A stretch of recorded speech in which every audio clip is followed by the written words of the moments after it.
The masked man who allegedly terrorized people on the streets of Philadelphia is now behind bars.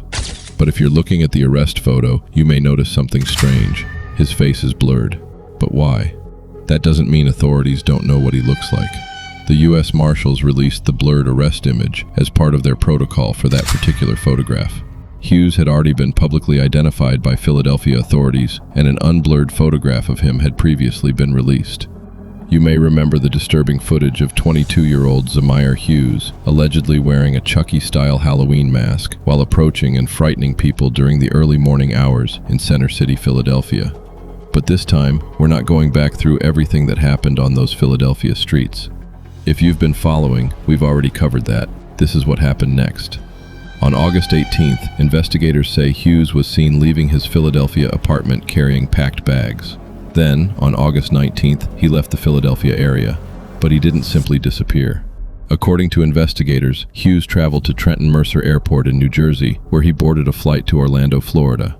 From Orlando, he continued west and eventually landed at Harry Reid International Airport in Las Vegas, Nevada. And Las Vegas wasn't a random destination. Authorities say Hughes had been a Las Vegas resident since February 2026 and had established ties there, including a girlfriend. After returning to Las Vegas, investigators say Hughes initially stayed with her. But then something happened that may have changed everything. His photograph was now circulating publicly. The story was appearing across the news. And authorities say Hughes changed locations. Investigators eventually tracked him to another apartment complex in southeast Las Vegas.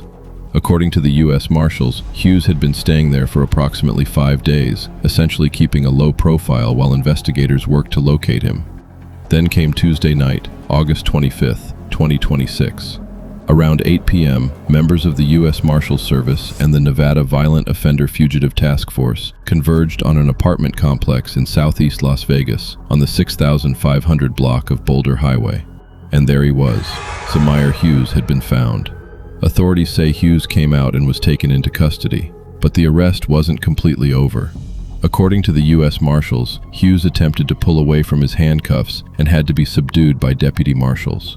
The man who had allegedly terrorized people in Philadelphia, who had left Pennsylvania, who traveled through New Jersey and Florida, and who eventually made it all the way to Las Vegas, was finally captured. Hughes is now being held at the Clark County Detention Center, where he awaits extradition back to Philadelphia. So even though the manhunt is over, there's still one question people are asking. Did they find the mask? Did they find the mask? They did not. Subscribe to the Blackrobe cult for more true crime cases and breaking case updates. I appreciate your support, my good people.